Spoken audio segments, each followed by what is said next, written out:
നമസ്കാരം. ഇടുക്കി ചിന്നക്കനാൽ ജനവാസ മേഖലയിൽ സർവ്വ സ്വതന്ത്രനായി വാഴുന്ന അരിക്കൊമ്പനെ പിടികൂടാനുള്ള മിഷൻ നീളം. ഹൈക്കോടതിയുടെ നിലപാട് വന്നതോടെ ജനം പ്രതിഷേധത്തിലാണ്. കാട്ടാനയെ പിടികൂടി കൂട്ടിലടയ്ക്കുന്നതിനേക്കാൾ നല്ലത് കോളനിക്കാരെ മാറ്റി പാർപ്പിക്കുന്നതല്ലേ എന്നാണ് കോടതിയുടെ നിരീക്ഷണം. എന്തായാലും പ്രശ്നത്തെക്കുറിച്ച് കൂടുതൽ പഠിക്കാൻ വിദഗ്ധ സമിതിയെ നിയോഗിച്ചിട്ടുണ്ട് കോടതി. ഒരു അരിക്കൊമ്പന് പകരം മറ്റൊരു കാട്ടാന വന്നാൽ എന്ത് ചെയ്യുമെന്ന ചോദ്യവും കോടതി ഉന്നയിക്കുന്നു. കൊടുവനത്തിൽ ആളുകളെ പാർപ്പിച്ചതല്ലേ പ്രശ്നമെന്ന ചോദ്യവും സർക്കാരിനെ വെട്ടിലാക്കുകയാണ്. ഇന്ന് ചീഫ് എഡിറ്റേഴ്സ് കോളം ചർച്ച ചെയ്യുന്നത് ചിന്നക്കനാലുകാരുടെ ആശങ്കയാണ്. അരിക്കൊമ്പനൊപ്പം കോടതി, ജനത്തെ ആര് കാക്കും, മിഷൻ പാളുമോ? ആദ്യം ഇക്കാര്യത്തിലുള്ള കോടതിയുടെ നിരീക്ഷണം എങ്ങനെയെന്ന റിപ്പോർട്ട് കാണാം. ഇടുക്കി ചിന്നക്കനാൽ മേഖലയിലുള്ളവരുടെ ആശങ്ക ഇരട്ടിപ്പിക്കുന്നതാണ് കോടതിയുടെ നിരീക്ഷണം.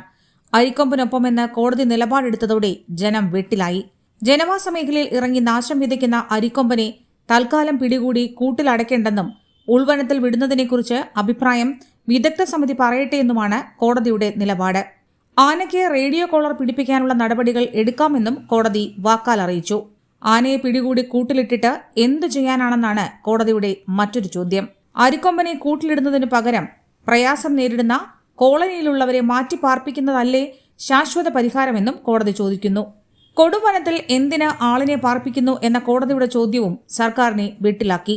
ഇന്ന് അരിക്കൊമ്പൻ, നാളെ മറ്റൊരു കാട്ടാന വന്നാൽ എന്തു ചെയ്യും എന്ന കോടതിയുടെ ചോദ്യത്തിനും സർക്കാരിന് ഉത്തരം മുട്ടി. ആനയെ കൂട്ടിലാക്കാനെത്തിയ ഉദ്യോഗസ്ഥർ തൽക്കാലം മൂന്നാറിൽ തുടരട്ടെയെന്നും കോടതി പറഞ്ഞു. എന്തായാലും ജനത്തിന് തിരിച്ചടിയാണ് കോടതി വിധി. കോടതി അരിക്കൊമ്പനൊപ്പം നിന്നാൽ ഞങ്ങളെ ആര് കാക്കും എന്നാണ് ചിന്നക്കനാലുകാരുടെ ചോദ്യം. News desk, Yoganatham news.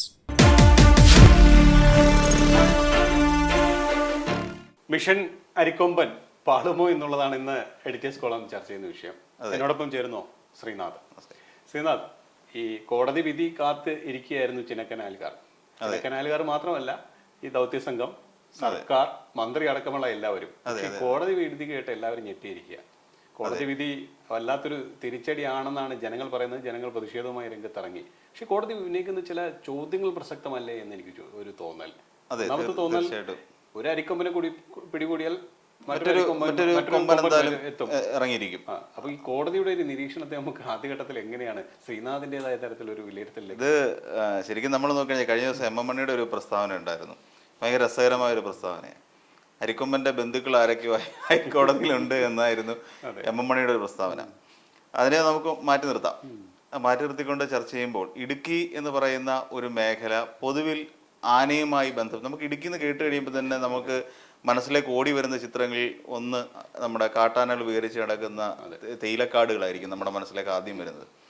അപ്പം അതുകൊണ്ട് തന്നെ ഇടുക്കിയെ ആനയിൽ നിന്ന് മുക്തമാക്കുക എന്നുള്ളത് കാര്യം നമ്മൾ ചിന്തിക്കുകയേ വേണ്ടാത്തൊരു കാര്യമാണ്. ഞാൻ ഈ പറയുന്ന സ്ഥലങ്ങളിൽ, ഈ ചിന്നക്കനാല്, ആനയിറങ്ങൽ തുടങ്ങിയ സ്ഥലങ്ങളിൽ ഞാൻ നേരിട്ട് പോയിട്ടുണ്ട്. കുറച്ച് നാളുകൾക്ക് മുമ്പാണ്. അവിടെ ഈ കാട്ടാന ശല്യം ഇന്നോ ഇന്നലെയോ തുടങ്ങിയതല്ല. വർഷങ്ങളായി കാട്ടാന ശല്യം ഇവർക്ക് നേരിടേണ്ടി വരുന്നു. ഇവരുടെ കൃഷി നശിപ്പിക്കുന്നു, ഇവരുടെ വീടുകൾ നശിപ്പിക്കുന്നു, എന്ന് വേണ്ട മനുഷ്യരെ ആക്രമിക്കുന്നു. റോഡിൽ പോലും ഇവർക്ക്, അവിടുത്തെ നാട്ടുകാർക്ക് സഞ്ചരിക്കാൻ കഴിയാത്ത ഒരവസ്ഥയിലേക്ക് അവിടുത്തെ ജനങ്ങൾ എത്തിച്ചേർന്നിരിക്കുന്നു.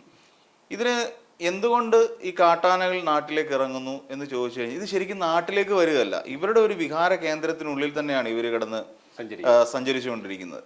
ആനത്താരകൾ എന്നൊക്കെ നമ്മൾ പറയുന്ന പോലെ അത്തരം പ്രദേശങ്ങളിലൂടെയാണ് ആനകൾ സ്ഥിരമായി സഞ്ചരിക്കുന്നതും വെള്ളം കുടിക്കാൻ വരുന്നതും അതിൻ്റെ ആഹാരങ്ങൾ കണ്ടെത്തുന്നതും എല്ലാം ഇതിൽ തന്നെയാണ്. അവിടെ ഞാൻ ഒരു തവണ കണ്ടത്, ഈ ആനയിറങ്ങൽ എന്ന് പറയുന്ന ആ പ്രദേശത്തിന്റെ പേര് തന്നെ അങ്ങനെ ആയത് ആന ഇറങ്ങുന്ന സ്ഥലമായതുകൊണ്ടാണ് അതിനെ ആനയിറങ്ങൽ എന്ന് തന്നെ പറയുന്നത്. അപ്പോൾ ആ സ്ഥലത്ത് നിരവധി വീടുകളുണ്ട്. അതൊന്ന് ഉമ്മൻചാണ്ടി സർക്കാർ ആദിവാസികളെ പാർപ്പിക്കുന്നതിന് വേണ്ടിയിട്ട് ഈ നിർമ്മിതി കോളനിയുമായി ബന്ധപ്പെട്ട് അവരുടെ ബന്ധപ്പെട്ടിട്ടാണ് വീടുകൾ വെച്ച് നൽകിയിരുന്നു. നല്ല ഇഷ്ടിക കെട്ടിയ വീടുകളാണ്. ചില കുടിലുകൾ നമുക്ക് അവിടെ കാണാം.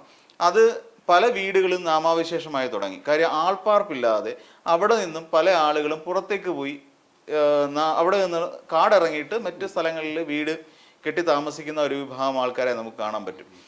അവിടെ പല വീടുകളുടെയും കതക്, കട്ടിള ഇതെല്ലാം ആനക്കൊമ്പിന്റെ പാടാണ്. മൊത്തം നമ്മൾ ചെന്ന് ആ വീടുകൾ നോക്കി, അവിടെ ആൾത്താമസമുള്ള വീടുകൾ. പിന്നെ വാഴയാകട്ടെ, ഇവരുടെ ചെറിയ തോതിലുള്ള കൃഷികളാവട്ടെ, എല്ലാം ഇഞ്ചി, മഞ്ഞൾ ഇതുപോലുള്ള കൃഷിയും ഇവർക്കുണ്ട്. ഇതെല്ലാം ആന ചവിട്ടി മെതിച്ചും കുത്തി ഇളക്കിയൊക്കെ ഇട്ടിരിക്കുന്ന കാഴ്ച കാണാൻ പറ്റുന്നത്. അപ്പോൾ സ്ഥിരമായി ആന വരാറുള്ള പ്രദേശങ്ങളിലാണ് ഈ ആൾക്കാരെ പാർപ്പിച്ചിരിക്കുന്നത് എന്നൊരു ആക്ഷേപം അക്കാലത്ത് തന്നെ ഉണ്ടായിരുന്നു. ഉമ്മൻചാണ്ടി സർക്കാർ ഇവരെ ഒഴിവാക്കാൻ വേണ്ടി എത്രയോ ഏക്കർ സ്ഥലം വനഭൂമി ഇവർക്ക് പതിച്ചു കൊടുത്തിട്ട് ഇവർ വീട് നിർമ്മിച്ചു കൊടുക്കുന്ന ഒരു, ശരിക്കും അന്ന് ആ ജനങ്ങളോട് ചെയ്ത ഒരു ചതിയായിട്ട് തന്നെയാണ് തോന്നുന്നത്. കാര്യം അവരെ അവിടെ നിന്ന് മാറ്റി പാർപ്പിക്കുക. അവരുടെ ആവശ്യം അത് തന്നെയാണ്, ഞങ്ങൾക്ക് പുറത്തേക്ക് വരണം, പുറത്തുള്ള ആളുകളുമായിട്ട് സഞ്ചരിക്കണം, അതോടൊപ്പം അവരോട് സഹകരിക്കണം, അവർക്ക് വേണ്ട അവശ്യ സാധനങ്ങളെല്ലാം പിന്നെ കിട്ടുന്നത് എപ്പോഴും ടൗണിലാണ്. കിലോമീറ്ററുകൾ കണക്കിന് യാത്ര ചെയ്താൽ മാത്രമേ ഇവർ താമസിക്കുന്ന സ്ഥലങ്ങളിലേക്ക് എത്തൂ. തന്നെയല്ല അവിടെ ജീപ്പ് പോലുള്ള വലിയ വാഹനങ്ങൾ മാത്രമേ എത്തത്തുള്ളൂ. അതുകൊണ്ട് ഇവർക്കൊരു ഹോസ്പിറ്റൽ കേസ് വന്നാൽ പോലും ഇവർക്ക് നാട്ടിലേക്ക് എത്തുന്ന കാര്യം വളരെ പ്രയാസമാണ്.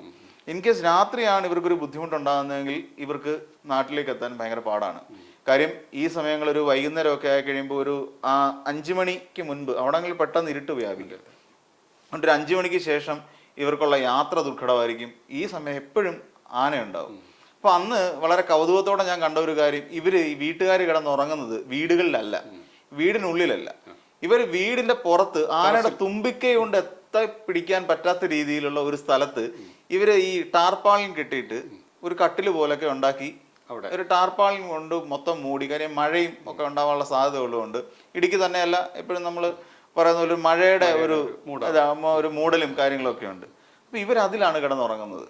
ഇതിന്റെ മേലെ ഈ ടാർപ്പാളിനാണ് ഇവരെ കാറ്റിൽ നിന്നും മഴയിൽ നിന്നും എല്ലാം സംരക്ഷിച്ചുകൊണ്ട് താമസിക്കും. കാര്യം താഴെ കിടന്നുറങ്ങാൻ പറ്റത്തില്ല. വീട്ടിൽ കിടന്നുറങ്ങിയാൽ കൊമ്പം വന്ന് ചവിട്ടി ഇവരുടെ കഥവും എല്ലാം നശിപ്പിച്ച് എല്ലാം കുളവാക്കിയിട്ടേ പോവുള്ളൂ. ജീവനി ഭയന്നിട്ടാണ് അവരവിടെ ജീവിക്കുന്നത്. കോടതി നിരീക്ഷിച്ച വളരെ പ്രസക്തമായ ഒരു ചോദ്യമാണ്, സർക്കാരിന് എന്തുകൊണ്ട് ഇവരെ റീഹാബിലിറ്റേറ്റ് ചെയ്തുകൂടാ? ഇവർക്ക് പുറത്തേക്ക് അവരുടെ വീടും അവരുടെ വാസസ്ഥലവും ആവാസ വ്യവസ്ഥയും വിട്ട് പുറത്തേക്ക് വരുന്ന ഈ പറയുന്ന ആൾക്കാരെ, ആദിവാസികളെ എന്തുകൊണ്ട് സർക്കാരിന് സംരക്ഷിച്ചുകൂടാ? സർക്കാരിനുള്ള ബാധ്യതയുണ്ട്. ആനകളെ ഇല്ലാതാക്കുക എന്ന് പറയാൻ നടക്കുന്ന കാര്യമല്ല. ഇവർ ആനകളെല്ലാം, കാട്ടിൽ നടക്കുന്ന ആനകളെല്ലാം പിടിച്ച് കൂട്ടിലാക്കാൻ തുടങ്ങിക്കഴിഞ്ഞാൽ എത്ര ആനകളെ പിടിക്കാൻ പറ്റില്ല. ഇനി ആനയ്ക്ക് പകരം മറ്റൊരു മൃഗം ഇറങ്ങിയാലും അതും പ്രശ്നക്കാരനാണ്. പിന്നെ ഇടയ്ക്ക് സർക്കാർ ഒരു പ്രോജക്റ്റ് കൊണ്ടുവന്നാണ് ഈറ്റ. കാര്യം ആനയ്ക്ക് തിന്നാനുള്ള സാധനങ്ങൾ, അത് ഭക്ഷ്യലഭ്യത വനത്തിനുള്ളിൽ കുറഞ്ഞപ്പോൾ അങ്ങനെയാണ് ആനകൾ അല്ലെ ഈ വന്യമൃഗങ്ങൾ നാട്ടിലേക്ക് എത്തുന്നത് എന്നൊരു ചിന്താഗതി വന്നപ്പോൾ ആനയ്ക്ക് ഏറ്റവും ഇഷ്ടപ്പെട്ട സാധനമാണ് ഈ ഈറ്റ ആണ് ആന കൂടുതൽ കഴിക്കുന്നത്. അപ്പം ഈറ്റ വെച്ച് പിടിപ്പിക്കുന്നതിന് വേണ്ടിയിട്ടുള്ള പ്രോജക്റ്റുകളെ കുറിച്ചും സർക്കാർ ആലോചിച്ചു തുടങ്ങി. അങ്ങനെ ഒരു ഫണ്ട് കണ്ടെത്തിയിരുന്നു. അതെങ്ങും എത്തിയില്ല എന്നുള്ളതാണ് വാസ്തവം. ഇതേപോലെയുള്ള പ്രശ്നങ്ങൾ അനുഭവിക്കുന്ന നമ്മുടെ ഇടുക്കി, പാലക്കാട് പോലുള്ള, പിന്നെ തൃശ്ശൂർ ജില്ലയുടെ മലയോര മേഖലകൾ, വയനാട് ഇതുപോലുള്ള പ്രശ്നങ്ങളുണ്ട്. ഇതൊക്കെ ആനയുടെ സ്വൈരവിഹാരം നടത്തുന്ന കേന്ദ്രങ്ങളാണ്, ഏരിയകളാണ്. അപ്പൊ അവയെ ഒഴിവാക്കി നിർത്തിക്കൊണ്ട് അവിടെ ഒരു ജനവാസ മേഖല സൃഷ്ടിച്ചെടുക്കുക എന്ന് പറയുന്നത് വളരെ പ്രയാസകരമായ ഒരു കാര്യം. ഇന്ന് ഈ വിഷയവുമായി ബന്ധപ്പെട്ട് ഈ ജനങ്ങളുടെ വലിയ പ്രതിഷേധം ഉണ്ടായില്ല, അവർ റോഡ് തടയുന്ന അടക്കമുള്ള വലിയ പ്രതിഷേധം ഉണ്ടായി. അപ്പോൾ അതിൽ ഒരു അവിടുത്തെ പ്രദേശവാസിയായ ഒരാൾ പറഞ്ഞൊരു പ്രധാനപ്പെട്ട കാര്യം, അല്ലെങ്കിൽ ചോദിച്ചായിരുന്നു, നിങ്ങൾ ഇത് കുറേ നാളുകളെ അഭിമുഖീകരിക്കല്ലേ, അന്നൊന്നും ഇത്തരം പ്രശ്നങ്ങൾ ഇപ്പോഴെന്താണെന്നുള്ളത് ചോദിക്കുമ്പോൾ അവർ പറയുന്നത്, അന്ന് ഇത്രയധികം ആനകളുടെ ഒരു ശല്യം വലിയ തോതിലുണ്ടായിരുന്നു. കാരണം ഈ കാലാവസ്ഥ മാറിയതും അതുപോലെ തന്നെ ഈ പറഞ്ഞ കണക്ക് ഇല്ലാതായതോടുകൂടി ആനയുടെ ഒരു സ്വഭാവത്തിൽ ഒരു വലിയ മാറ്റം വന്നു. അപ്പൊ അതാണ് ഇപ്പോൾ കൂടുതൽ ആക്രമണം ഉണ്ടാകാനുള്ളൊരു കാരണമായി എന്നുള്ളതാണ് ഇപ്പോൾ ഈ വിലയിരുത്തുന്നത്. പക്ഷെ ഇവിടെ ഇപ്പോൾ ഈ പ്രധാനപ്പെട്ട നമ്മുടെ കേരളത്തെ പോലുള്ള ഒരു സംസ്ഥാനത്തെ സംബന്ധിച്ച് ഇപ്പോൾ സർക്കാർ പതിച്ചു നൽകി. നമുക്കിപ്പോൾ ഒരു വാസസ്ഥലം കിട്ടിയാൽ പിന്നെ അവിടെ നിന്ന് നമുക്ക് മാറി വളരെ പ്രയാസപ്പെട്ട കാര്യമാണ്. അപ്പോൾ ഞങ്ങളെ സംരക്ഷിക്കൂ എന്നുള്ളൊരു മുദ്രാവാക്യം ഉയർത്തി ജനങ്ങൾ ഇങ്ങനെ പോകുമ്പോൾ സർക്കാർ വല്ലാത്തൊരു വെട്ടിലായി പോയി എന്നുള്ളത് തന്നെയാണ്. അത് തീർച്ചയായിട്ടും അതെ. വനമന്ത്രി പറഞ്ഞൊരു കാര്യം ഞാനല്ല പറയുന്നത്, ജനങ്ങൾ പറയുന്ന ഒരു കാര്യം ഞാൻ പറയാം. പക്ഷെ മന്ത്രിയുടെ മനസ്സിൽ നിന്ന് വരുന്ന കാര്യം തന്നെയാണ്. പക്ഷെ കോടതി ലക്ഷ്യം അടക്കമുള്ള പ്രധാനപ്പെട്ട കാര്യങ്ങൾ ഉള്ളത് കൊണ്ട് മന്ത്രിക്ക് അത് പറയാനും പറ്റില്ല. കോടതി പറഞ്ഞ കാര്യം, ഈ ഹർജി കൊടുത്ത ആളോ അല്ലെങ്കിൽ ജഡ്ജി തന്നെയോ അവിടെ വന്നൊന്ന് താമസിച്ച് നോക്കട്ടെ എന്നുള്ളതാണ് അദ്ദേഹത്തിന്റെ ഭാഗത്ത് നിന്ന് വരുന്ന മറുപടി. ശരിക്കും ഒരു വെട്ടിലായിരിക്കുകയാണ് സർക്കാർ. വെട്ടിലാവും. കാര്യം ഇതെന്ത് ചെയ്യാൻ പറ്റും? ആനയെ പിടിക്കുക എന്ന് പറഞ്ഞു കഴിഞ്ഞാൽ ആനയെ പിടിക്കുന്നതിന് ഒരുപാട് രീതികളുണ്ട്. ഇതിന്റെ കൂട് നിർമ്മിക്കുന്നത് തന്നെ നമ്മൾ ആരും വിചാരിക്കുന്ന രീതിയിലല്ല. ആ കൂട് നിർമ്മിക്കുന്നതിന് തന്നെ ഒരു ചെറിയ ചട്ടമുണ്ട്. അല്ലാത്ത രീതിയിൽ വെറുതെ മരം കൊണ്ട് ഉണ്ടാക്കി ഒരു കൂട് സാധാ പോലെ 3-4 മരം ചേർത്ത് വെച്ചിട്ട് ഉണ്ടാക്കുകയല്ല. ഇത് നിർമ്മിക്കുന്നതിന്, ഇതിൽ മരം അടുക്കുന്നതിന് വരെ ഓരോ രീതികളുണ്ട്. ഇല്ലാത്ത പക്ഷം ഇത് ആനയ്ക്ക് ഇറങ്ങിപ്പോകാൻ പറ്റും. ഇത് യൂക്കാലിപ്റ്റസ് മരം കൊണ്ടാണ് ഇതിന്റെ കൂട് നിർമ്മിക്കുന്നത്. ഇതുകൊണ്ടുള്ള ഗുണമെന്ന് വെച്ചാൽ ആനയ്ക്ക് പെട്ടെന്ന് ഇത് പൊളിച്ച് പുറത്തേക്ക് വരാൻ പറ്റില്ല. മറ്റു മരങ്ങളെ പോലെയല്ല, ഇതിന് കുറച്ച് ഉറപ്പ് കൂടുതലാണ്. അതുകൊണ്ട് ഇതിന് പൊളിച്ച് പുറത്തേക്ക് വരാൻ പറ്റില്ല. പിന്നെ അതുപോലെ ഈ തടി ക്രമീകരിക്കുന്നതിന് ഒരു രീതിയുണ്ട്. അത് നമ്മൾ വയനാട്ടിലെ രസകരമായി കണ്ട കാഴ്ചയാണ്. ഇത് തടി അത് ക്രമീകരിക്കുന്നതിന് ഓരോ രീതിയുണ്ട്. അപ്പം അങ്ങനെയൊക്കെ ചിന്തിക്കുമ്പോൾ ഇത് ഒരു ആനയെ പിടിച്ച് കൂട്ടിലാക്കുക എന്ന് പറയുന്നത് PT7 പിടിച്ച സമയത്ത് നമ്മൾ കണ്ടതാണല്ലോ. അപ്പോൾ ഒരു ആനയെ പിടിച്ച് കൂട്ടിലാക്കുക എന്ന് പറയുന്നത് അത്ര നിസ്സാരമായ കാര്യമല്ല. തന്നെയല്ല 7 പേരെ കൊന്നത് സർക്കാർ തന്നെ സത്യവാങ്മൂലം സമർപ്പിച്ചിട്ടുണ്ട്. 7 പേരെ കൊന്ന ഒരു ആനയെന്ന് പറഞ്ഞാൽ തീർച്ചയായിട്ടും നമുക്കറിയാം, നമ്മുടെ നാട്ടിലൊക്കെ നാട്ടാനയെ തന്നെ ഒരു കൊലപാതകം നടത്തി ആനയെ കാണുന്നപ്പോൾ തന്നെ നമുക്കൊരു ഭയം തോന്നും. അപ്പം ഈ കാട്ടിൽ നിൽക്കുന്ന ആനയുടെ നമ്മൾ നാരായണ എന്നും ഒക്കെ പേരിട്ട് വിളിക്കുന്ന ആനകളാണല്ലോ നമ്മുടെ നാട്ടിലുള്ളത്. കൊണ്ടുവന്ന് മെരിക്കുന്നത് കൊണ്ട് അതിൻ്റെതായ കുറച്ച് സ്വഭാവത്തിൽ വ്യത്യാസം വരും. ഈ കാട്ടാന ഒന്നുമില്ല, തനി വൈൽഡ് അല്ലേ. അതിന്റെ ഒരു വൈൽഡായിട്ടുള്ള ഒരു ജീവിയെ നമുക്ക് മെരുക്കിയെടുത്ത് കൊണ്ടുവന്നാലും ഇതിന്റെ ഉള്ളിൽ കിടക്കുന്ന ഒരു വൈൽഡ് ഈ ആനിമൽ സ്വഭാവം ഉണ്ടല്ലോ, ഇത് എന്തായിരുന്നാലും പുറത്തേക്ക് വരും. ഇത് അതുകൊണ്ട് തന്നെ ഇത് നാട്ടിൽ വരുന്ന ആനകൾ ഈ മതം പൊട്ടിക്കഴിഞ്ഞാൽ പിന്നെ അത് പ്രവർത്തിക്കുന്നത് എന്താണെന്ന് അതിന് തന്നെ അറിയില്ല. അപ്പൊ ആ ഒരു ക്യാരക്ടർ എന്തായാലും ഉണ്ടോ. നമ്മൾ ഏത് വൈൽഡായിട്ടുള്ള ജീവികളെ ഇണക്കി വളർത്തി കഴിഞ്ഞാലും ഇത് പിന്നീട് അപകടകാരിയാണ് എന്ന് പറയുന്നില്ല. ആനയുടെ കാര്യം അങ്ങനെ തന്നെയാണ്. ഇത് ഈ ഒരു അരിക്കൊമ്പനെ പിടിച്ചു, തൊട്ടടുത്ത സമയത്തായിരിക്കും വേറൊരു കൊമ്പൻ ഇതുപോലെ വിഷയം ഉണ്ടായിക്കൊണ്ട് വരുന്നത്. വീണ്ടും ഇതുപോലെ തന്നെ സർക്കാർ സംവിധാനങ്ങളെല്ലാം കൂടെ അവിടെ ചെന്ന് ക്യാമ്പ് ചെയ്തിട്ട് ഇനി വീണ്ടും അടുത്തതിനെ പിടിക്കും. PT7 കൊണ്ട് പിടിച്ചു കഴിഞ്ഞതേ ഉള്ളൂ വനംവകുപ്പ്. അപ്പൊ തൊട്ട് പിന്നാലെയാണ് അരിക്കൊമ്പന്റെ പ്രശ്നങ്ങൾ തുടങ്ങുന്നത്. അപ്പൊ ഇനിയും അരിക്കൊമ്പന്മാരും PT7 എല്ലാ എണ്ണം ഇങ്ങനെ വന്നുകൊണ്ടേയിരിക്കും. അപ്പൊ സർക്കാരിന് ഒന്നും ചെയ്യാൻ പറ്റത്തില്ല. ഇതിനെ കൺട്രോൾ ചെയ്യാൻ പറ്റത്തില്ല. ഇതിനെ കൊല്ലാൻ പറ്റുമോ? ഒരു ജീവിയാണ്, ഒരു ജീവജാലമാണ്. അതുപോലെ ആന എന്ന് പറഞ്ഞാൽ നമ്മുടെ മലയാളിയെ സംബന്ധിച്ചിടത്തോളം ഒരു വികാരമാണ്, പ്രഷ്യസ് ആയിട്ടുള്ള ഒരു വനസമ്പത്ത് എന്ന് തന്നെ പറയാൻ പറ്റുന്ന രീതിയിലുള്ള ഒരു മൃഗമാണല്ലോ. അതിനെ കൊന്നുകളയാനും പറ്റാത്തൊരവസ്ഥയാണ്. ജനങ്ങളെ എന്ത് ചെയ്യാൻ, ജനങ്ങളെ കൊലയ്ക്ക് കൊടുക്കാനും പറ്റത്തില്ല എന്ന് പറയുന്ന ഒരു അവസ്ഥയാണ് ഇപ്പൊ സർക്കാരിന്റെ മുന്നിലുള്ളത്. എന്തായാലും ഈ കോടതി ഇപ്പോൾ പറഞ്ഞിരിക്കുന്നത് വിദഗ്ധ സമിതി രൂപീകരിച്ച് സമിതി പരിശോധിച്ച് ഒരു അന്തിമ തീരുമാനം പറയട്ടെ എന്നുള്ളതാണ്. ഇപ്പൊ ഈ വിദഗ്ധ സമിതിക്ക് എനിക്ക് തോന്നുന്നു ഇതിൽ കൂടുതൽ മറ്റൊരു അഭിപ്രായം പറയാൻ എന്താ കഴിയുക എന്നുള്ളത് എനിക്ക് തോന്നുന്നില്ല. പ്രത്യേകിച്ച് കോടതി ഇത്തരം ഒരു നിരീക്ഷണം, കോടതിയുടേതായ ഒരു നിരീക്ഷണം ഇങ്ങനെ ഒരു വന്ന സാഹചര്യത്തിൽ എന്തായിരിക്കും വിദഗ്ധ സമിതി? അവിടെ ഒരു വിദഗ്ധ സമിതിയിൽ ജനങ്ങൾ പ്രതീക്ഷ കൂടുതൽ അർപ്പിക്കണമെന്ന് എനിക്ക് തോന്നുന്നു. ഇല്ല വേണ്ടി വരില്ല സർ. കാര്യം അത് അങ്ങനെ തന്നെയാണ്. കാര്യം വിദഗ്ധ സമിതി അന്വേഷിച്ചു കഴിഞ്ഞാലും ഇത് ഈ പറയുന്ന കോടതി നിരീക്ഷിച്ച അതേ കാര്യങ്ങൾ മാത്രമേ ഇവർ കണ്ടെത്താൻ പറ്റുള്ളൂ. അതുകൊണ്ട് ഏറ്റവും അവസാനം അവരെത്തുന്ന ഒരു കൺക്ലൂഷൻ ഇതൊക്കെ തന്നെ ആയിരിക്കും. അവിടെയുള്ള ജനങ്ങളെ റീഹാബിലിറ്റേറ്റ് ചെയ്യുക. കാര്യം ഒരുപാട് കാടുകളിലേക്ക് കയറി പോകുന്നതോറും ഈ വന്യജീവി 50ഓളം കുടുംബങ്ങളുണ്ട്. ഈ 50ഓളം കുടുംബങ്ങളെ മാറ്റി പാർപ്പിക്കാം. പിന്നെ തന്നെയല്ല ഇവരെ മാറ്റി പാർപ്പിക്കുന്നതുകൊണ്ട് അവർക്ക് മെച്ചമാണ് ഉണ്ടാകുക.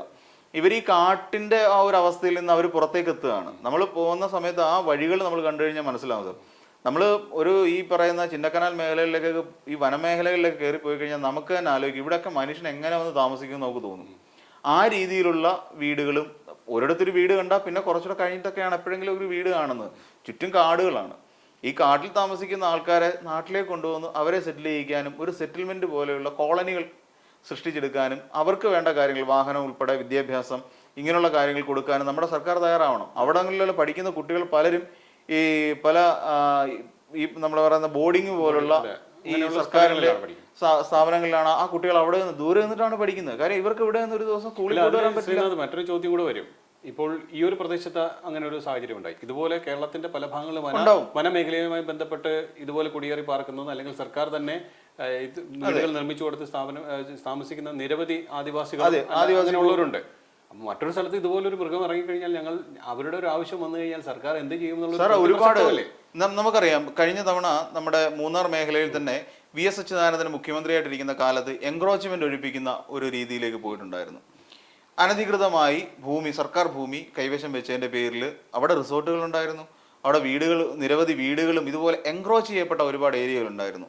അതെല്ലാം ഒഴിപ്പിക്കുന്ന ഒരു നടപടിയിൽ നമ്മുടെ പാർട്ടി ഓഫീസുകൾ പലതും, CPIയുടെ ഓഫീസ് വരെ അതിനകത്തിരുന്നപ്പോഴാണ്, അതിൽ തൊട്ട് കളിക്കാൻ തുടങ്ങിയപ്പോഴാണ് വിവാദമായതും ഈ പോയതെല്ലാം ഇലയെ പിടിക്കാൻ ഇറങ്ങിയ പൂച്ച എന്ന് പറയുന്ന ഒരു ലെവലിലേക്ക് അന്നുണ്ടായിരുന്നവരെല്ലാം വിധിക്കപ്പെട്ടത്. പക്ഷെ ഇവിടെ ശ്രീനാഥ്, ഈ കോടതി കാര്യങ്ങൾ പറയുമ്പോൾ തന്നെയും എനിക്ക് കോടതി നിലപാടുകളെ നമുക്ക് എതിർക്കാൻ കഴിയില്ല. കോടതി വാദങ്ങൾ അംഗീകരിച്ചുകൊണ്ട് തന്നെ ഈ കോളർ ഘടിപ്പിച്ചുകൊണ്ട് റേഡിയോ കോളർ ഘടിപ്പിച്ചുകൊണ്ട് ഈ ആനയെ ഉൾവനത്തിലേക്ക് പറഞ്ഞു വിടണം എന്ന നിരീക്ഷണം നടത്തി. പക്ഷെ അത് എത്രത്തോളം സാധ്യമാണ്? ഇതിനു മുമ്പ് ഇത്ര ശ്രമം നടത്തിയിട്ടുണ്ട്, പറഞ്ഞു വിട്ടിട്ടുണ്ട്. ഈ അരിക്കമ്പനെ പോലുള്ള ഒരു ആനയെ ഈ റേഡിയോ കോളറും ഘടിപ്പിച്ച് കാട്ടിനുള്ളിലേക്ക് കടത്തിവിട്ടാൽ അത് പോയ വഴി പോലെ തന്നെ തിരിച്ചിറങ്ങും. പിന്നെ ഇതിൽ എന്ത് അർത്ഥമാണ് ഈ കോടതി നിരീക്ഷണങ്ങളൊരു സംശയം എനിക്ക് തോന്നുന്നു.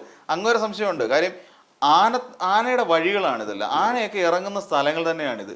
അപ്പൊ ഇതിനെ ഒരു റേഡിയോ കോളർ എടുപ്പിച്ച് ഉൾവനത്തിൽ കൊണ്ട് വിട്ടാലും ഇതിന്റെ ആവശ്യങ്ങൾ തേടി വെള്ളം കുടിക്കാൻ ഈ പറയുന്ന പ്രദേശങ്ങളിലേക്ക് വരാം. പല ആവശ്യങ്ങൾക്കായിട്ട് ആന പുറത്തേക്ക് ഇറങ്ങും. പിന്നെ ഈ ആനയെ സംബന്ധിച്ചാണ് അതിന്റെ പേര് പോലെ തന്നെ അതിന്റെ ഉദ്ദേശ ലക്ഷ്യങ്ങൾ വേറെയാണ്. അതിന്റെ ഒരു ലക്ഷ്യമുണ്ട്. അതെ, എങ്ങനെയാണ് അത് ജീവിക്കുന്നത് നമുക്ക് ആ ദൃശ്യങ്ങൾ കാണുമ്പോൾ തന്നെ അറിയാം. അതിന്റെ ഒരു ലുക്ക് കാണുമ്പോൾ തന്നെ അറിയാം ഇത് പെശകാണ് ഈ ആന. കാര്യം ഈ ആനകൾ ഇറങ്ങുന്നുണ്ട് സാറേ, പല ഭാഗങ്ങളിലും ആനകൾ കൂട്ടത്തോടെ ഇറങ്ങും. കൂട്ടത്തോടെ പിടിയാനകളും കൊമ്പനും എല്ലാം, കുട്ടിയാനകൾ ഉൾപ്പെടെ ആനകൾ നിരവധി ഇറങ്ങുന്ന പ്രദേശങ്ങളൊക്കെ തന്നെയാണ് ഇതെല്ലാം. പക്ഷെ ഇവയൊന്നും മറ്റ് ജനങ്ങളെ ആക്രമിക്കാറില്ല. ഇതൊക്കെ വരുന്നു, അതിന്റെ അവരുടെ ആഹാരം അതുപോലുള്ള കാര്യങ്ങളെല്ലാം സാധിച്ചതിന് ശേഷം ഇത് ഉൾവനത്തിലേക്ക് കയറി പോകുന്നതാണ് പതിവ്.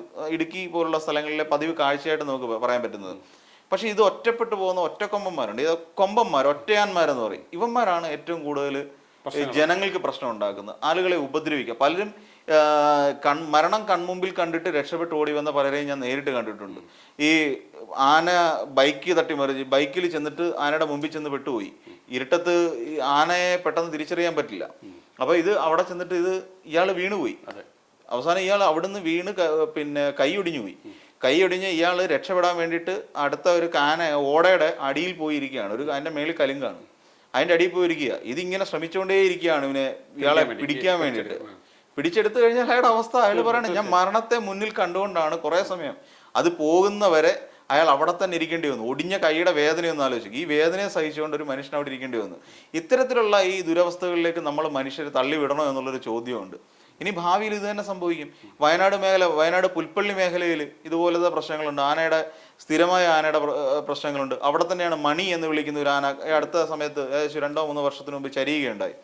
അത് കാട്ടാന നാട്ടിലിറങ്ങിയതാണ്. നാട്ടിലിറങ്ങി വന്ന് അതിന്റെ കാലിന് പരിക്ക് പറ്റി, ശരീരത്തിന് എവിടെയോ പരിക്ക് പറ്റിയിട്ട് ഇത് നാട്ടിൽ വന്നു. ആൾക്കാർ അതിനെല്ലാം ട്രീറ്റ് ചെയ്ത് അവസാനം ഇത് നാട്ടാനയുടെ ഒരു ലക്ഷണത്തിലേക്ക് ഈ ആന സ്വാഭാവികമായി അതങ്ങ് മാറി. അതിന് നാട്ടുകാർ മണി എന്നൊരു പേര് കിട്ടും. ഈ പേര് വിളിച്ചാൽ ഒന്നിൽ ഈ ആന എവിടെ ഉണ്ടെങ്കിലും അത് ചിഹ്നം വിളിച്ച് ഞാനിവിടെ ഉണ്ട് എന്നുള്ള അതിന്റെ സാന്നിധ്യം അറിയിക്കും, അല്ലെങ്കിൽ പുറത്തേക്ക് വരും. ഇങ്ങനെ വന്ന ഈ നാട്ടാനെ ഇവർക്ക് ആർക്കും ഏറ്റെടുക്കാനും പറ്റില്ല ഈ ആനയെ. അങ്ങനെ വന്നിട്ട് ഈ ആന തിരിച്ച് കാട്ടിലേക്ക് പോയി. അതൊരു കാട്ടാനയാണല്ലോ. അപ്പൊ ഈ കാട്ടാന ചിന്തിക്കുന്നത് ഇത് വഴിതെറ്റിപ്പോയ ആനയാണ്, പിന്നെ കൂട്ടത്തെ അടിപ്പിക്കാൻ കൊള്ളില്ല. അവസാനം ഇതിനെ മറ്റുള്ള ആനകൾ ചേർന്ന് ആക്രമിച്ചിട്ട് അതിനെ കൊലപ്പെടുത്തി. അത് പരിക്ക് പറ്റി നാട്ടിലേക്ക് വന്നു, ഒന്ന് ട്രീറ്റ് ചെയ്ത് സർജറിയൊക്കെ കഴിഞ്ഞ് തിരിച്ച് വീണ്ടും ഇതിനെ കാട്ടിലേക്ക് വിട്ടു. വീണ്ടും ഇത് ആക്രമിക്കപ്പെട്ടു. പക്ഷെ അന്ന് തന്നെ ജീവൻ രക്ഷിക്കാൻ കഴിഞ്ഞില്ല. അപ്പൊ ഇതുപോലുള്ള സംഭവങ്ങളും നമ്മുടെ വയനാട് പുൽപ്പള്ളി പോലുള്ള മലയോര മേഖലകളിൽ നടക്കുന്നുണ്ട്. തീർച്ചയായും. അപ്പൊ ഇതിനെ എങ്ങനെ ഒരു ശ്രീനാഥി ആ വാദമുഖങ്ങൾ ഉന്നയിക്കുമ്പോഴും പക്ഷെ അവിടെയുള്ള ജനങ്ങളുടെ ഒരു വികാരം നമ്മൾ കാണണ്ടേ എന്നുള്ളത് കൂടി നമ്മൾ പരിശോധിക്കണം. കാരണം ഈ നേരത്തെ ഞാൻ പറഞ്ഞതുപോലെ തന്നെ അവിടെ വർഷങ്ങളായി ജീവിച്ചു വരുന്ന ഈ കൂടും വീടൊക്കെ വെച്ചിട്ട് താമസിക്കുന്നവരുണ്ട്. അപ്പൊ അവരെല്ലാം ഒറ്റയടിക്ക് മാറണം എന്ന് പറയുമ്പോൾ അതാണ് സാറേ ഞാൻ പറഞ്ഞത്, നമ്മൾ ഈ ആനയെ പിടികൂടി വേണ്ട രീതിയിൽ മാറ്റുന്നതല്ലേ ഒരു യഥാർത്ഥ പോംവഴി. ഈ ശാശ്വത പരിഹാരം ജനങ്ങളെ മാറ്റണമെന്ന് കോടതി പറയുന്നതിനേക്കാൾ നല്ലത്, അല്ലെങ്കിൽ അത്തരം ഒരു തീരുമാനത്തിലേക്ക് പോകുന്നതിനേക്കാൾ നല്ലത് ഈ ആനയെ പിടികൂടാനുള്ള അതൊരു താൽക്കാലിക പോംവഴിയായിട്ട് വെക്കാം. താൽക്കാലിക പോംവഴി എന്ന് സാർ അതിന് പറയാൻ പറ്റൂ. കാര്യം ജനങ്ങളെ പൂർണ്ണമായി അതിൽ നിന്ന് പ്രൊട്ടക്ട് ചെയ്യാൻ പറ്റില്ല. നാളെയും ഇതേപോലെ നമ്മൾ ഈ അരിക്കൊമ്പനെ പിടിച്ചു, നേരത്തെ നമ്മൾ സൂചിപ്പിച്ച പോലെ എന്ന് കരുതിക്കൊണ്ട് ഇവരെ അവിടുന്ന് പിടിച്ചു അല്ല സാറേ, ഇപ്പൊ നിലവിൽ എന്ന് പറഞ്ഞാൽ അരിക്കൊമ്പനാണ് പ്രധാന ശത്രു. 7 പേരെ കൊലപ്പെടുത്തിയ ഏറ്റവും വലിയ പ്രശ്നക്കാരനായ ഒരു ആനയാണ്. അവനെ പൂട്ടുക എന്നുള്ളതാണ് ഇപ്പം പ്രാഥമികമായി ചെയ്യേണ്ട ഒരു കാര്യം.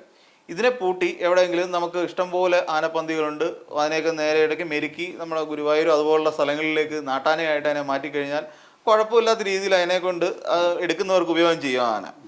പിന്നെ അതോടൊപ്പം തന്നെ ചെയ്യേണ്ട രസകരമായ ഇതിനെ മെരുക്കി മറ്റൊരു സ്ഥലത്തേക്ക് മാറ്റാനുള്ള, അതായത് പെരിയാർ വന്യജീവി സങ്കേതത്തിലേക്ക് മാറ്റാനുള്ള ഒരു ശ്രമം നടന്നപ്പോൾ അത് ഭയങ്കര എതിർപ്പിനിടയാക്കി. കാരണം ഇവന്റെ ഒരു സ്വഭാവം അങ്ങനെയാണ്, ഇവൻ ഇറങ്ങിക്കഴിഞ്ഞാൽ പിന്നെ പോണ വഴി ഇവൻ നശിപ്പിച്ചിട്ടേ കയറൂ. അതാണ് ഈ അരിക്കൊമ്പന്റെ ഒരു പ്രശ്നം. അതല്ലാതെ ഈ ഒരു സാധാരണ PT7 ഇറങ്ങിയ സമയത്തും PT7 ഇത്രയൊന്നും പ്രശ്നം ഉണ്ടാക്കിയായിട്ട് തോന്നില്ല.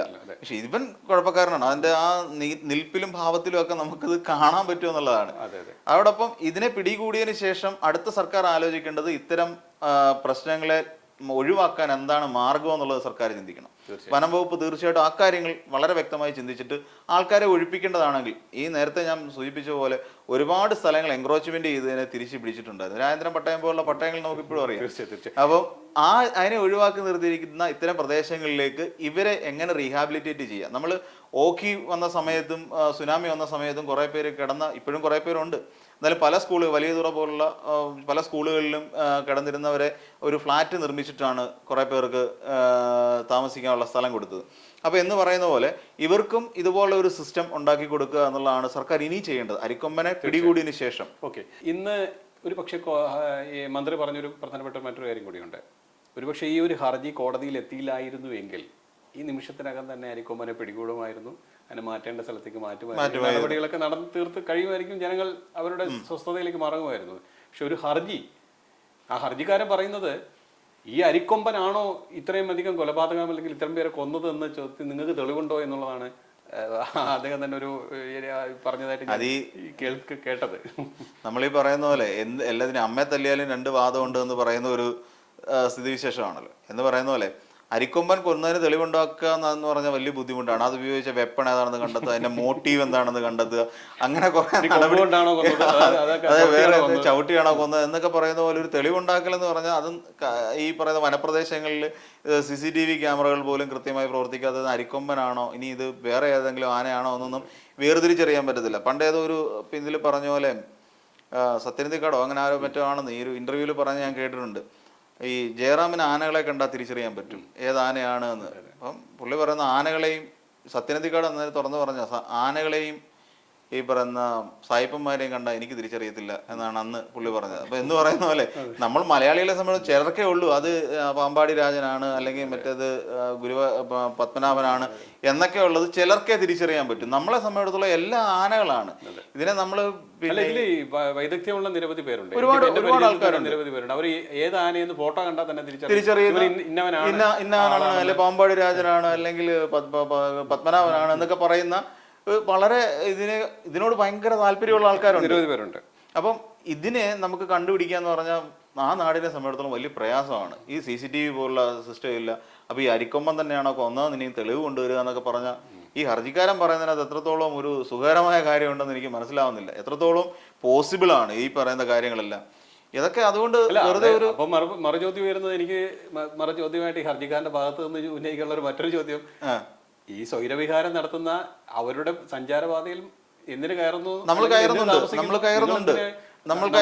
കാട് കൈയടക്കുന്നു അല്ലെങ്കിൽ അവരുടെ സ്വൈരവിഹാരം നടത്തുന്നിടത്ത് നമ്മൾ എന്തിനു കയറി ചെല്ലുന്നു എന്നുള്ളൊരു നമ്മൾ കയ്യേറുന്നുണ്ട്. മാറുകയാണ്. അതെ, നമ്മൾ കയ്യേറുന്നുണ്ട്. ആ കയ്യേറ്റത്തിന്റെ ഒരുപാട് ഉദാഹരണം നമുക്ക് ചൂണ്ടിക്കാട്ടാനുണ്ട്. സുൽത്താൻ ബത്തേരിയിൽ നിന്ന് മൈസൂരിലേക്ക് പോകുന്ന മുത്തങ്ങ വനമേഖല വഴിയുള്ള കാട്ടുവഴിയുണ്ട്. അതിമനോഹരമായ യാത്ര നമുക്ക് നടത്താൻ പറ്റുന്ന, പകൽ സമയത്തൊക്കെ ആണെങ്കിൽ വളരെ രസകരമാണ് അതിലൂടെയുള്ള യാത്ര. പലപ്പോഴും മാനും അതുപോലുള്ള മൃഗങ്ങളെയൊക്കെ, കാട്ടുപോത്ത് അതുപോലുള്ള മൃഗങ്ങളെയൊക്കെ നമുക്ക് ഈ രണ്ട് വഴിയുടെ സൈഡിൽ നമുക്ക് കാണാൻ പറ്റും. അതുപോലെ ആനകളെയും നമുക്ക് കാണാം. വളരെ മനോഹരമായ ഒരു യാത്ര. അവിടെ രാത്രികാല യാത്ര നിരോധിച്ചിരിക്കുകയാണ്. കാര്യം എന്താണെന്ന് ചോദിച്ചു കഴിഞ്ഞാൽ ഇതിന് യാത്ര ചെയ്യാൻ, സ്വൈര്യമായി യാത്ര ചെയ്യാനുള്ള ഒരു സ്പേസ് കൊടുക്കാൻ വേണ്ടിയിട്ടാണ്. അത് കോടതി വിധിയിലൂടെ വന്നതാണ് രാത്രികാല യാത്രാ നിരോധനോട് ഏർപ്പെടുത്തിന് കാരണം അതാ. എനിക്ക് തന്നെ, ഞാൻ മൈസൂരിൽ നിന്ന് വയനാട്ടിലേക്ക് വരുന്ന സമയത്ത് എനിക്ക് നേരിട്ട് അനുഭവം ഉണ്ട്. കാട്ടാനകളെ നേരിട്ട് മുന്നിൽ ഇങ്ങനെ കാണേണ്ട അവസ്ഥ വന്നു. പക്ഷെ അത് കൂട്ടത്തോടായതുകൊണ്ട് അത് പതുക്കെ കാട്ടിലേക്ക്. മറ്റൊരു രസകരമായ കാര്യമുണ്ട്, ഈ ആനകളെ അല്ലെങ്കിൽ മറ്റു മൃഗങ്ങളെ നമ്മളായിട്ട് തന്നെ പ്രകോപിപ്പിച്ച് പ്രശ്നങ്ങൾ ഉണ്ടാക്കുന്ന ഒരു നിരവധി സെൽഫി എടുക്കാൻ പോയിട്ട് കുടുംബമായിട്ട് പോകുമ്പോൾ മുന്നിൽ പോയ ബൈക്കിൽ പോയ രണ്ട് യുവാക്കൾ ഹോണടിച്ചും മറ്റും ഈ ആനയെ പ്രകോപിപ്പിക്കുക.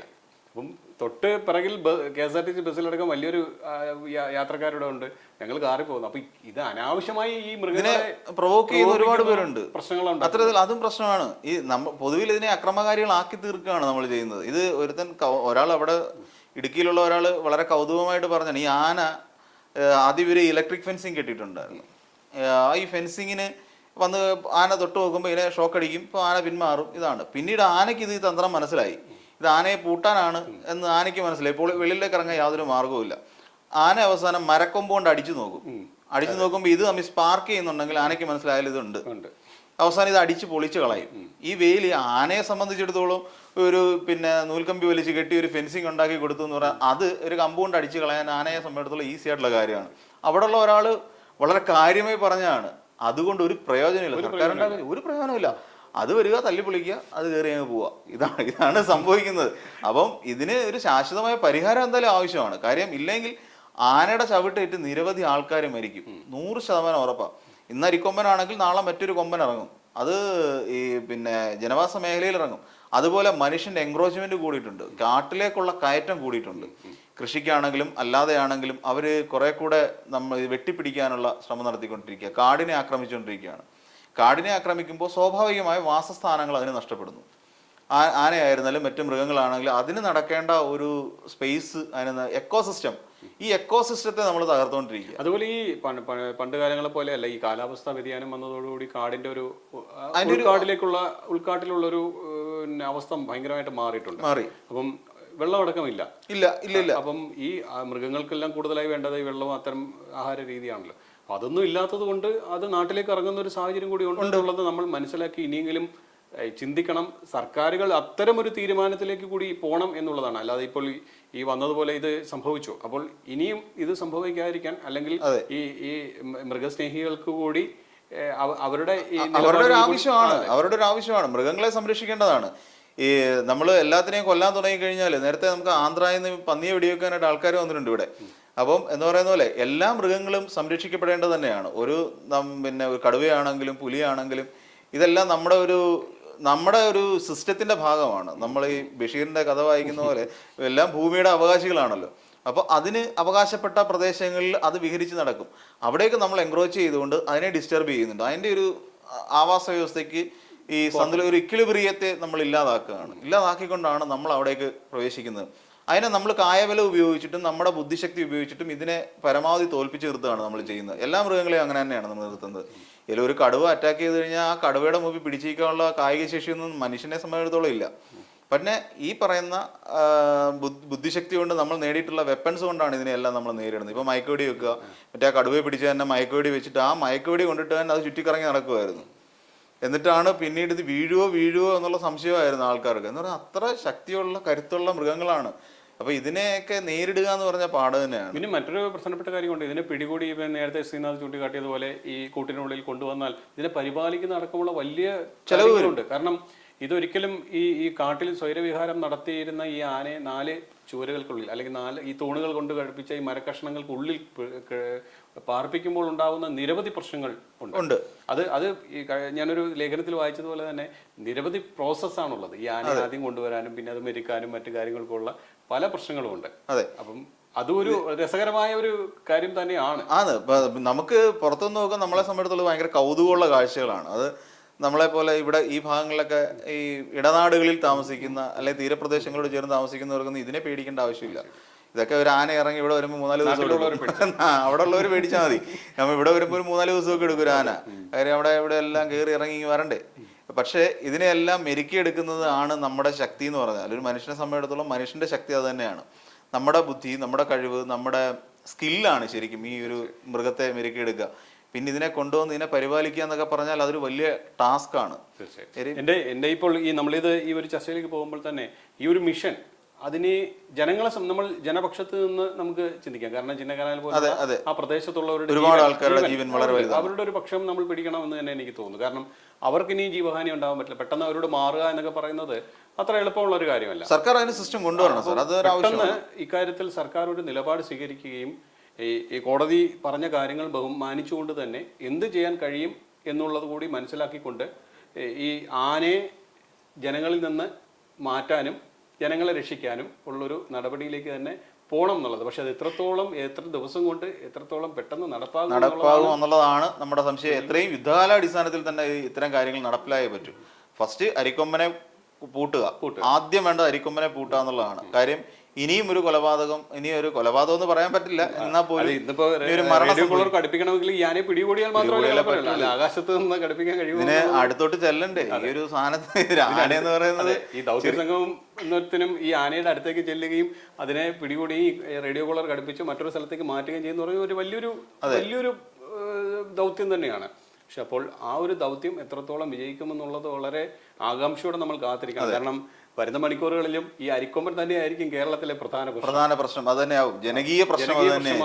പൊളിറ്റിക്കൽ ഇഷ്യൂസിനെ മാറ്റി നിർത്തി ഇത് തന്നെ ഏറ്റവും വലിയ ഇത് കോടതി പോലും ഇടപെട്ട ഒരു സ്ഥിതിക്ക് ഇത് ഇനി വളരെ സങ്കീർണമായ ഒരു വിഷയമായി മാറും. സർക്കാരിന് ഇക്കാര്യത്തിൽ വളരെയധികം തലപുകഞ്ഞ് ചിന്തിക്കേണ്ടി വരും. പ്രത്യേകിച്ച് വനമന്ത്രി ഇപ്പോൾ തന്നെ ആകെ ബേജാറിലാണ്. അപ്പോൾ ആ ബേജാറൊക്കെ മാറ്റി ഒന്ന് ഏത് തരത്തിൽ ഈ പ്രശ്നം പരിഹരിക്കും എന്നുള്ളതാണ്. എന്തായാലും നമുക്ക് വിദഗ്ധ സമിതിയിൽ പ്രതീക്ഷ അർപ്പിക്കാം. ജനങ്ങളുടെ പക്ഷത്ത് നിന്ന് അവരുടെ, കാരണം ഒരു മരണം കൂടി ഇനി ഒരിക്കലും ഉണ്ടാവാൻ പാടില്ല. ജീവഹാനി നമ്മളെ സംബന്ധിച്ച് ഒരു വളരെ വലുതാണ്. വീണ്ടും ആ പ്രദേശത്ത് നിന്ന് ഒരു മരണം അല്ലെങ്കിൽ ഇത്തരം ഒരു അപകടം ഉണ്ടാകരുത് എന്നുള്ളത് വളരെ പ്രധാനപ്പെട്ട കാര്യം തന്നെയാണ്. അപ്പോൾ വരുന്ന മണിക്കൂറുകളിൽ അല്ലെങ്കിൽ വരുന്ന ദിവസങ്ങൾക്കുള്ളിൽ തന്നെ ജനോപകാരപ്രദമായ ഒരു നടപടി ഉണ്ടാകും. അത് കോടതിയുടെ ഭാഗത്തു നിന്നും ഉണ്ടാകും എന്ന പ്രതീക്ഷയോട് വിദഗ്ധ സമിതി അത്തരത്തിൽ ചിന്തിക്കും എന്ന പ്രതീക്ഷയോടെ നമുക്ക് ഈ വിഷയം ഇവിടെ അവസാനിക്കും. പക്ഷേ ഇതും തുടർ ചർച്ചകളിൽ തുടർ ദിവസങ്ങളിൽ നമുക്ക് ചർച്ച ചെയ്യേണ്ടി വരും. കാരണം ശ്രീനാഥ് എന്ന് ചൂണ്ടിക്കാട്ടിയത് ഞാൻ പറഞ്ഞതുപോയ നിരവധി വിഷയങ്ങളുണ്ട്.